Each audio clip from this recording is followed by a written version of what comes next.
G'day, athletes. My name's Keith, and this is my podcast, The Kilted Athlete. When it comes to fitness, there's a lot of old, outdated ways of thinking that just won't go away. And amongst them all, probably the most prominent of them all is the obsession with weight loss.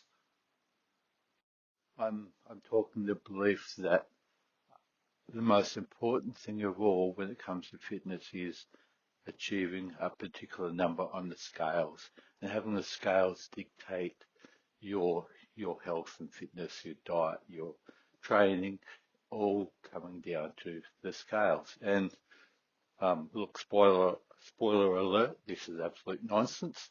But I'm not just going to leave it at that and say, hey, this is nonsense. And then in the podcast, I will be talking about why it's unhealthy to be obsessing about an arbitrary number on the scale and why the whole weight loss mentality needs to be thrown out the window for good. But before I start that, I'm going to go through the whole, hey, if you're not already subscribing, please do so, that whole thing again, because um, I know there are people out there listening regularly that haven't subscribed yet. So please hit that subscribe button. Help me get those numbers up there. Um, share the podcast with people that you think would enjoy or get some benefit from this. And yeah, get in there, hit that subscribe button. Actually, if you haven't already, just pause this podcast now and do that now, please. That it will take you like 2 seconds, and it's going to help me big time. So back to the topic. So as I was saying, the whole weight loss obsessions, it's an old way of thinking that just won't go away. And I'm not really sure where it started. Maybe back in the 1970s or maybe even earlier. I do remember it was a thing, when I was growing up. You used to look at magazines and lose weight. It seemed to be everyone was obsessed with losing weight, and it hasn't seemed to have gone away. So yeah, it's been in magazines. It's been like there's been whole TV shows around losing weight, um, and even the whole BMI thing, which should have been put to bed years ago because it's not a very good indicator of health and fitness. Um, for those that don't know what BMI means, it stands for body mass indicator, and basically they take your height, they take your weight, and a calculator decides whether you are overweight, going on those two metrics, and it doesn't take into account any muscle mass or waistline measurements or anything. It just calculates weight and height. And there's people are still using BMI as an indicator of how much whether you're overweight or not, and that's it's old school stuff that just should be put to bed once and for all. So the whole weight loss mentality has been ingrained in us for decades, and it's I actually can't remember a point, because there probably hasn't been a point in my life where people haven't been obsessed about weight loss. It's a big industry. There's you know there's people are selling supplements and weight loss programs and diets and things, and the whole lose weight quick, lose 5 kilos in 5 days or whatever. People put like a number, a target number, lose weight quick, and then you give them money, and it's supposed to happen. It's huge industry, um, and I would imagine that these industries are kind of helping this myth not to go away, helping to you know keep this keep the obsession with weight loss alive. So look, your your scale weight is kind. I'm not saying never weigh yourself down. I'm not saying don't worry about scale weight, but it's only one metric, and it's by far definitely not the most important metric or the most important aspect in your health and fitness journey.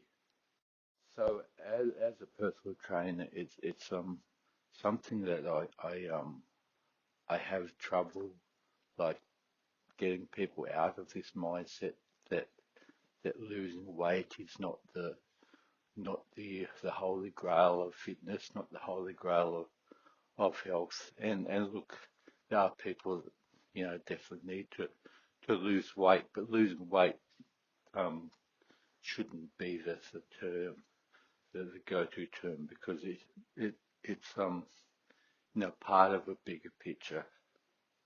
But look, a lot of my clients, probably I would imagine like about a third, come to me and when I have an initial interview with them and they tell me they want to lose weight. And I say, why do you want to lose weight? Or how much weight? What's the magical, number that is suddenly going to make you happy with your physique or with your life or with whatever? Is there some magical number? And where did that magical number come from? Did you just pluck it out of a magazine? Did was there some TV show saying that that's how much you should weigh? Um, did the BMI indicator tell you that that's how much you should weigh? So yeah, I ask these people where they get these numbers from, and often it's just a random arbitrary number. Sometimes people just want to lose weight, but they don't know how much they want to actually weigh. They just have this mentality ingrained that they need to lose weight. And then I ask, why do you want to lose weight? And it's usually because they think that they're too heavy, but what they're actually saying is they want to get a they want to lose fat, so they want to recomposition their body. They kind of want to be like a slimmer version of themselves. Um, a lower waistline and fit in the clothes better or fit in a smaller clothes. So that people just kind of tend to call this whole thing losing weight um, instead of like slimming down or you know, losing fat. There's kind of this whole, I guess, misinformation thing that all this comes down to losing weight. But there's a whole lot of factors that come into this, not just the number on the scales, what the scale says. So yes, you can lose, a lot of weight very quickly, but it's not going to be the healthiest way to do it.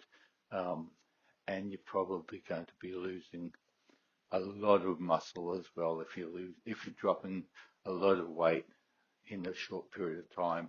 A lot of that's going to be muscle, and we don't want to be losing muscle. Um, I've said in quite a number of my podcasts before, I've talked about the importance of maintaining muscle, and if we lose weight if we lose a lot of weight very quickly, a lot of that is going to be muscle.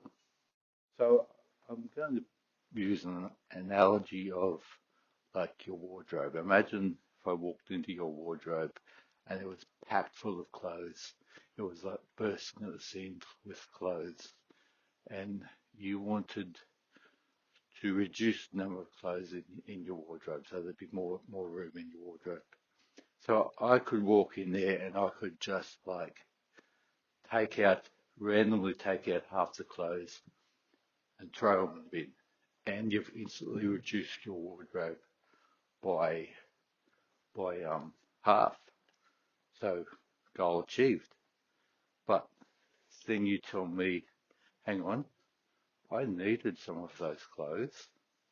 So yes, I may have achieved the arbitrary goal of reducing your wardrobe by half, but I've been like indiscriminate about what I've thrown away. I've just literally taken out half your wardrobe, not asked you what clothes you want to keep, what clothes you're not using.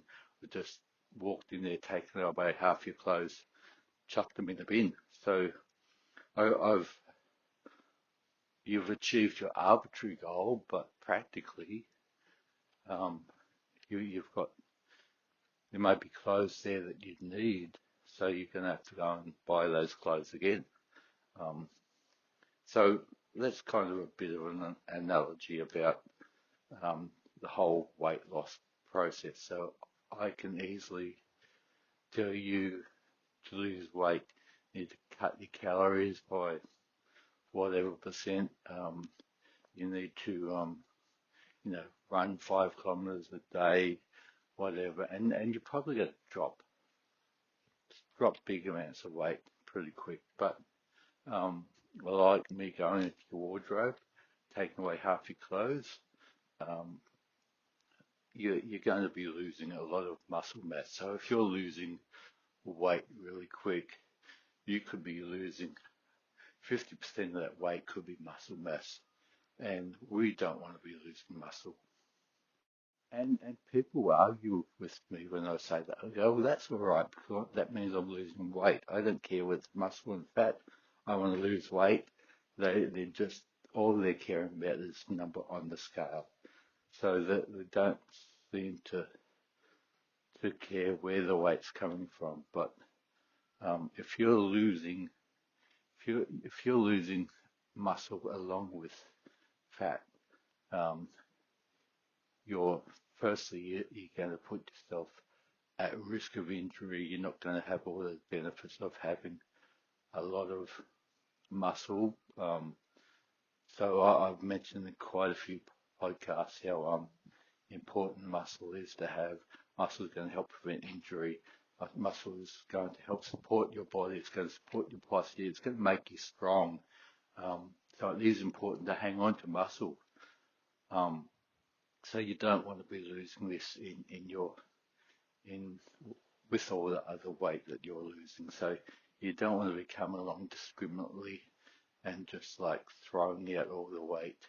You want to be deciding what what weight you want to keep, what weight you want to lose. So I'm going to use another analogy.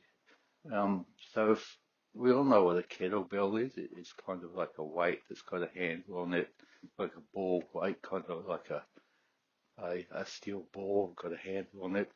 And they're made of different materials. So you can get ones that are made of plastic, you can get ones made of lead, or not lead, maybe metal or something. Obviously the metal ones, the iron ones, there's a lot more, they're a lot more heavy material than plastic. So an iron kettlebell is going to be a lot smaller for the same weight than a plastic one would. So you might have a 6 kilo kettlebell, which if you have an iron kettlebell would be quite small in size, whereas a plastic one is probably going to be double that size. So different materials have different densities. So um, like an object of the same weight, if it was made of a more dense material, would be smaller than an object made of a less dense material. So having said that, if we compare muscle and fat, muscle weighs approximately 3 times that of fat. So 1 kilo of muscle is going to be, if you put 1 kilo of muscle together side by side with 1 kilo of fat, the 1 kilo of fat is going to take up a lot more a lot more room, a lot more space. So if you think of that in the way in your body composition, if if you have a lot of muscle, it's actually going to weigh quite a bit, and that's what people tend to balk at because they think, oh, I don't want a lot of muscle because it weighs a lot. So people kind of get freak out about that a bit, saying, if I have too much muscle, I'm going to weigh more. It's going to hamper my weight loss goals. So once again, the whole weight loss obsession comes back into that vicious cycle.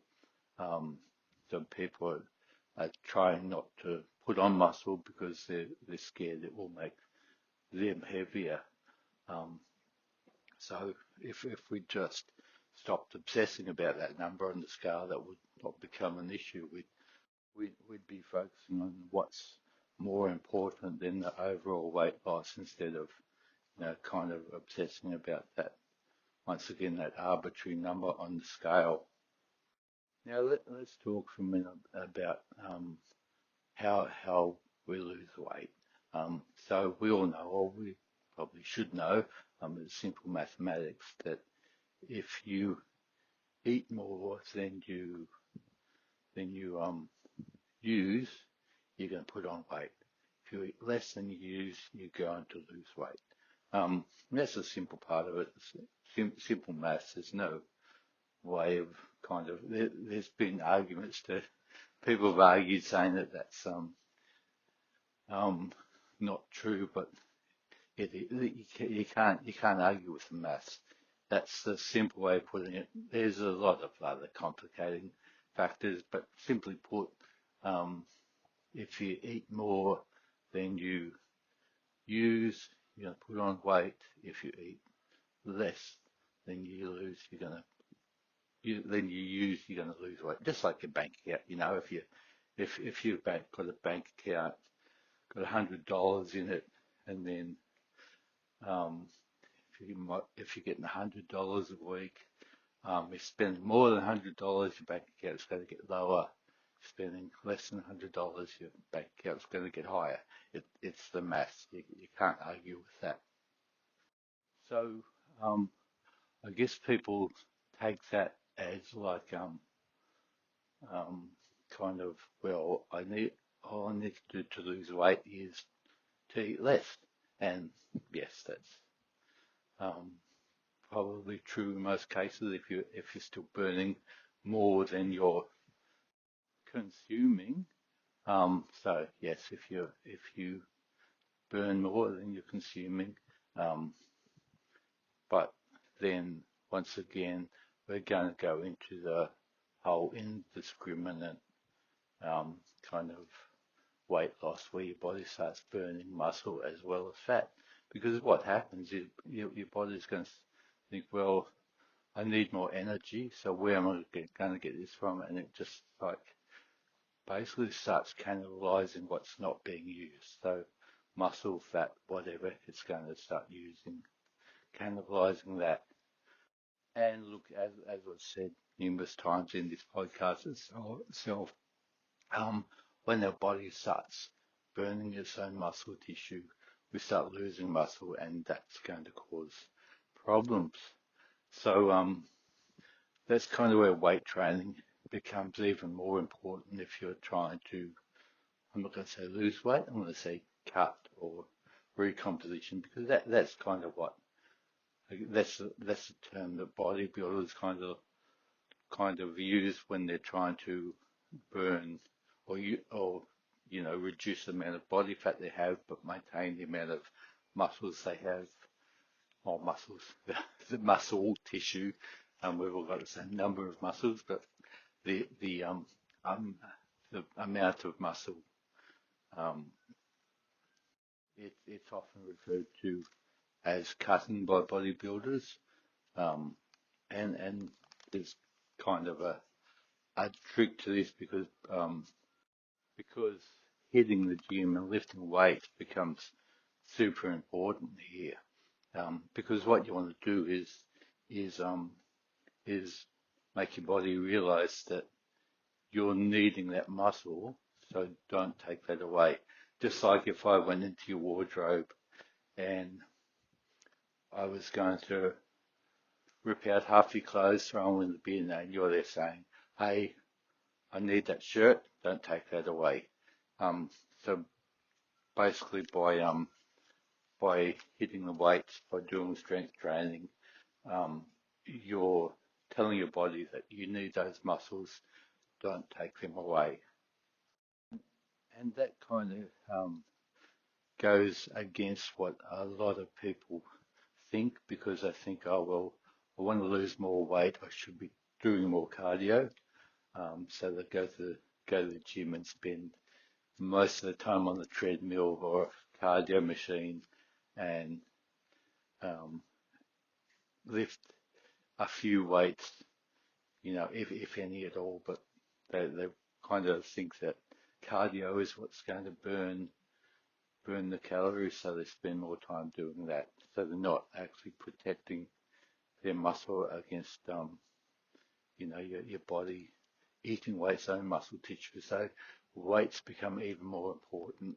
Hitting the gym, if you're trying to cut um, down on your body fat, if you're trying to recomposition, you really need to be doing the weights and doing like the big compound lifts, like I've talked about in many of my podcasts, not just going in there doing a couple of bicep curls every now and then, but really hitting the weights, um, the big compound exercises, your squats, um, your bench press, your rows, all that kind of stuff that's going to work the whole body 2 to 3 times a week, hit all the muscles.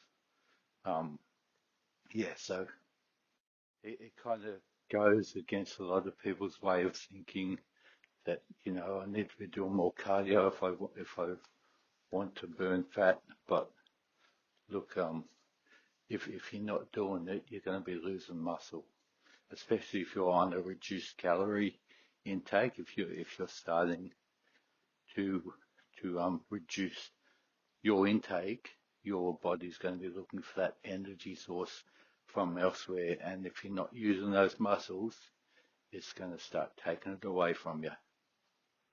And also look with the goes hand in hand with the muscle. You also need to be getting protein into your diet. So protein is like super important for muscle maintenance. Um, and the, look, if you're not getting enough in your diet, once again, your body's going to get that from internally, which means breaking down your own muscle tissue to get that. So to wrap this up, look, here's my tips I'm not going to say weight loss, I'm going to say um, recomposition, I'm going to call it, just for want of a better word, because I really hate the term weight loss. It just needs to disappear. It needs to go away for good, that whole word. But if you're losing weight um, in big quantities really quickly, you're doing it unhealthily. You're it's it's not good. You are losing muscle as well as fat. Um, so any diet, any fitness plan, anything that says that has in their marketing that you will lose this much weight in this amount of time, um, ditch it, avoid it, do a big beeline around that because that is not good. Look, the scales is a tool, so don't throw the scales away completely.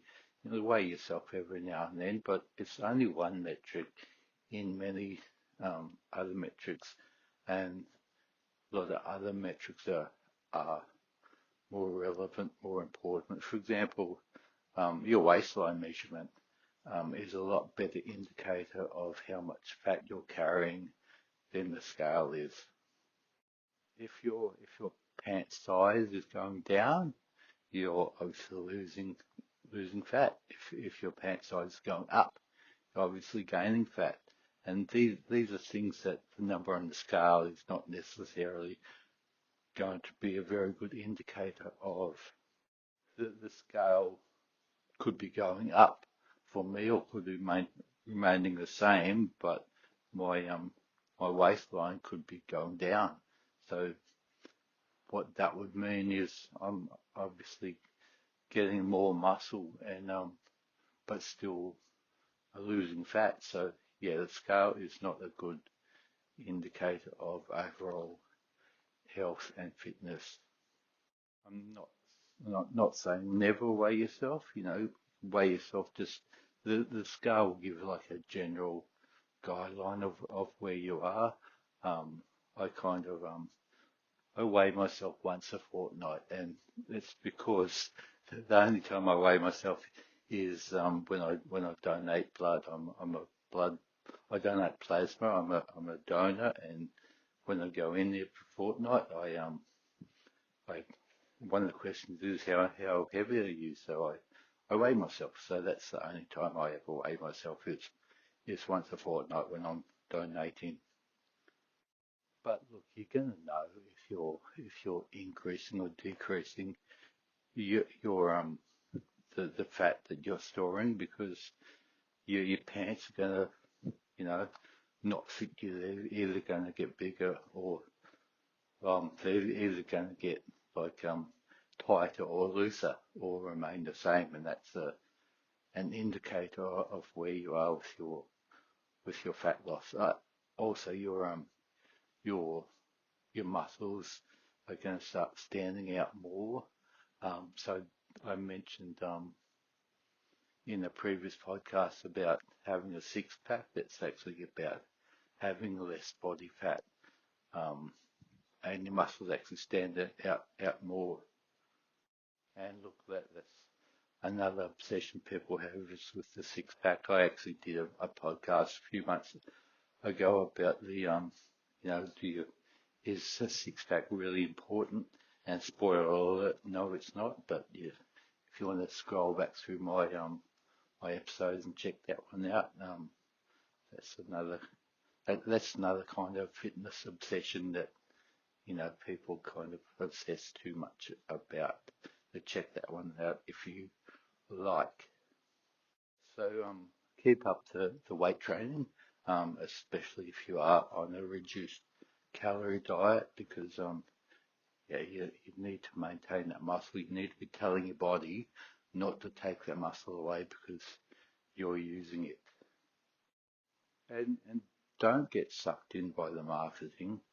As I said, the weight loss industry is huge, and it's not it's not it's not good for us to be sucked in by that market. They're obviously trying to make money by sucking people in and that's what's keeping the whole myth of we need to lose weight. That's what's keeping that afloat when that should have died decades ago. So yeah, don't get sucked in by the marketing. If there's big numbers there in the marketing, chances are it's not good. One of the tricks of marketing, whatever your marketing, is to create a perceived need for something. So to convince the consumer that they need something. So one of the tricks of weight loss marketing is to convince the consumer that they need to lose weight. The last thing I want to point out before I close this episode is that if you're putting on muscle and losing fat, you may not lose very much weight. You may even gain weight. And this is where, once again, people struggle with this concept.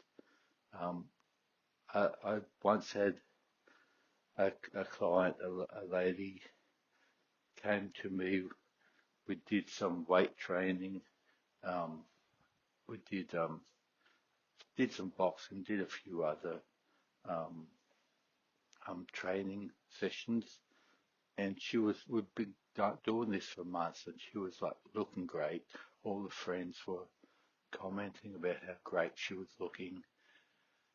Um, and she was clearly like slimmed down heaps. She was stronger. She was lifting, some pretty solid weights, stronger, fitter, than she'd ever been. Friends were all commenting on how great she looked. And then she came to me one day, devastated because she'd put on a kilo. Um, I said, well, what's the problem? I said, you're so much fitter, stronger than you have been. You've just told me how much your friends were telling me that how great you're looking. You're feeling better in yourself. Why are you obsessed about putting on 1 kilo? And look, this is the struggle with the whole weight loss mentality that just won't go away. Um, People are still obsessing about this, and they need to stop obsessing. Um, yes, use the weight as a guide. If you've got serious, if you're got serious amounts of weight that you do need to lose, there, yeah, that's like it's a good thing to use this as one of your metrics. But if you're fit and strong, and and and healthy, look, what does 1 kilo matter? What's a couple of kilos matter? Um, if if you're going down in your clothes size, if you've well, not even gone down in clothes, because that's a bit of a myth in itself. Obviously, like if my shirt size, if my shirt's getting tighter around my waist, then I'm putting on fat around the waist, aren't I? But if it's getting tighter around the shoulders, I'm putting on muscle around the shoulders. So yeah, even clothes size itself. I'll rephrase that. I'll say waist size. If your waist size is going down, but you put on a kilo or two, what's the issue? So anyway, look, I'll finish this podcast here. I know some people kind of get this concept how weight loss is not as important as it's marketed to be, but there's others that are probably never going to get the concept. I can kind of talk to some people till I'm blue in the face, and they're still obsessed about that arbitrary number on the scale. Um, and look, it's kind of difficult to break this concept, especially like like I it's always been a thing in marketing for as long as I can remember that all the weight loss pills and potions and um, programs and everything people are trying to sell. It's on the front of every, women's fitness magazine, lose this much weight in this month's time. So it's quite a ingrained concept. We just need to ditch that, put that, throw it away for good. So anyway, guys, thanks again for listening to the podcast. It's 1 week until Christmas. Actually, like 1 week until Boxing Day. Christmas is less than a week away. So I just want to wish you all a great Christmas. Have a great Christmas. Enjoy yourself. Um, don't go overboard, obviously, but still enjoy yourself. Um, and I'll talk to you all after Christmas. See ya.